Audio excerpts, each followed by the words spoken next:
The Los Angeles Convention Center is packed with people, and to those of you who managed to trick your way in, we salute you. Yeah, well done. Coming up in the next hour, you're going to see even more live, hands-on demos, including the game that lets me indulge my Total Recall fantasies, which is playing tennis with a holographic instructor, by the way. That's not that fancy. No. Red Faction Armageddon will be live on our stage. Let's get the latest on Bungie's Halo Reach and the world premiere of Firefight Mode. You are not going to see this gameplay anywhere else. And later, don't miss our live hands-on demo of Fallout New Vegas. Get ready to sink hours and hours into another depressing and violent apocalyptic adventure. Yay! Absolutely. But first, let's send it over to Adam and Olivia. Thank you, Kevin. Now, Red Faction Guerrilla was one of last year's most pleasant surprises, a game that took destruction to a whole new level. You can literally dismantle buildings brick by pylon. Everything was destructible. The game has sold over 1 million copies, so naturally a bigger and better sequel is on the way. Let's go hands-on with Red Faction Armageddon.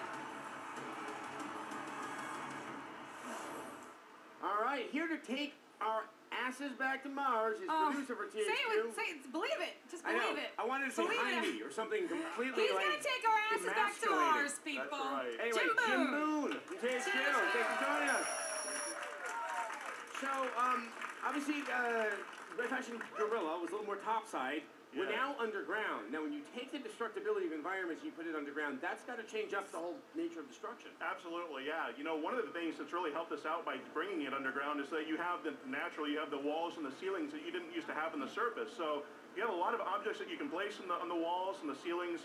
You can imagine the kinds of destruction that you can do where you're bringing things down. You have them strategically placed where you can bring them down.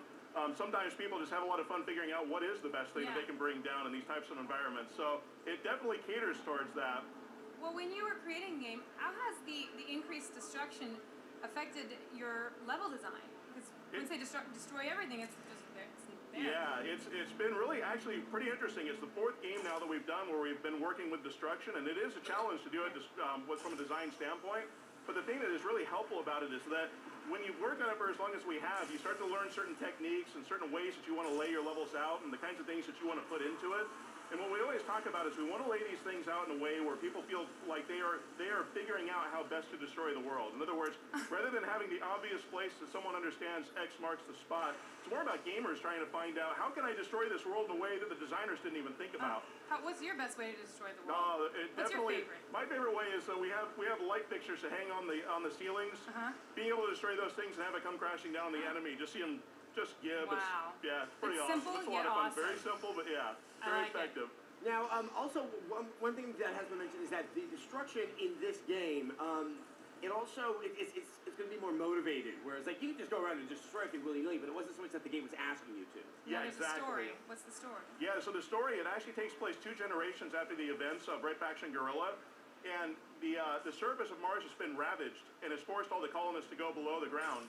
And they've set up a civilization there. They've rebuilt it from the ashes.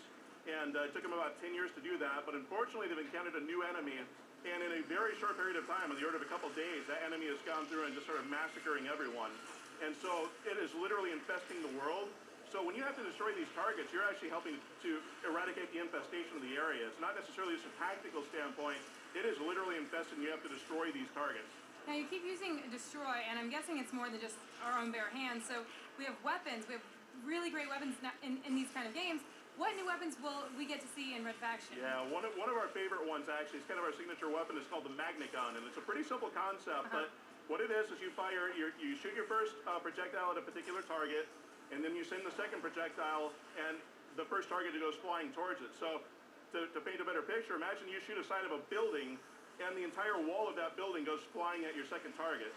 It's the kind of thing where only the destruction engine helps us be able to do those sorts of things, right? Yeah. You have one that destroys and also creates environment. Yeah, so another item that we have is awesome. They're playing God here. Exactly. You destroy it and then you build it back up. Rebuild it back up, exactly. Oh, it's like we a have something boyfriend. I'm called going to tear you down and bring you back up. Exactly. So that way you love me. It's like a Tinker Toy set. Yeah, right. Yeah, just like terrible Tinker Toys. Anyway, how does it work? Wait, what is this? So it's a nanoforge, and it's a device that was actually seen in Red Faction Guerrilla, but over the 2 generations since then, they've actually been able to work with this thing and build it up. And one of its abilities is to repair. So literally anything in the world that has been destroyed that is man-made, you can walk up to it and repair it back to its pristine state. So you you can use that to repair things that are something that's been destroyed that you need to come back, like perhaps a bridge that the colonists need to cross. It could be something where it is an area where you need to create a small bit of defense. You create a wall, hide behind it. Basically, it's messed up and then you fixed it. It never happened. That is exactly correct. Never happened. Do over. Now, as we just saw there, I have a feeling you're not going to give me all the details I want. I think we're looking at a new type of enemy from what we've seen before in the Red Faction series. Something maybe less than human? That is correct, yeah. We don't go into too much detail on exactly what these things are, but they are definitely part of this infestation that's going through the world. And we're showing a couple of different enemies right now. There's a lot of different classes of enemies. You still have humans that you fight in the surface because you're still waging war with them. But these new enemies are definitely much more sinister. It's definitely a slightly more horrific vibe. And they're intelligent life. Yes. And we're going to find out more what they are when the game comes out, which is slated for... It's March of 2011. Nice. We got a month. I like that. Specific month. Jim, thank you so much for coming by with Red Faction Armageddon. Jim, congratulations. Thank you so much. All right, let's hand it over to Morgan.